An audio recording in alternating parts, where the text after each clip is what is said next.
ಒಂದು ಚಿಕ್ಕ ಹಕ್ಕಿ ಏನ್ ಮಾಡಿತ್ತು ಗೊತ್ತಾ? ಒಂದು ಸುಂದರವಾದ ಕಾಡಿನಲ್ಲಿ ಚಿಕ್ಕ ಹಕ್ಕಿ ಚಿನ್ನು ವಾಸಿಸುತ್ತಿತ್ತು.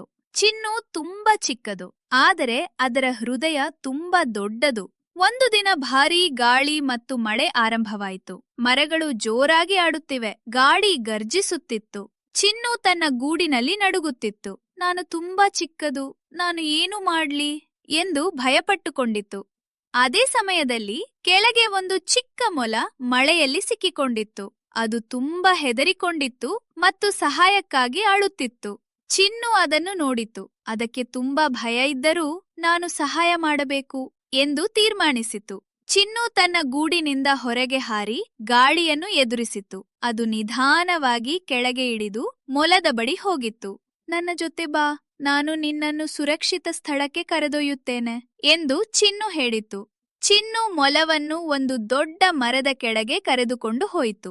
ಅಲ್ಲಿ ಮಳೆ ಕಡಿಮೆ ಬರುತ್ತಿತ್ತು. ಸ್ವಲ್ಪ ಸಮಯದ ನಂತರ ಮಳೆ ನಿಂತಿತ್ತು. ಸೂರ್ಯನು ಮತ್ತೆ ಹೊಳೆಯಲು ಆರಂಭಿಸಿತು. ಮೊಲ ಸಂತೋಷದಿಂದ ಹೇಳಿತು, ನೀನು ಚಿಕ್ಕದಾಗಿದ್ದರೂ ತುಂಬಾ ಧೈರ್ಯವಂತ.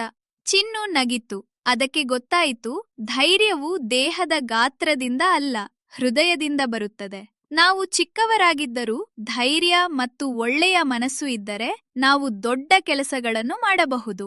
ಈ ಕಥೆ ಇಷ್ಟವಾದರೆ ಲೈಕ್ ಮಾಡಿ, ಶೇರ್ ಮಾಡಿ ಮತ್ತು ನಮ್ಮ ಚಾನೆಲ್ಗೆ ಸಬ್ಸ್ಕ್ರೈಬ್ ಮಾಡಿ.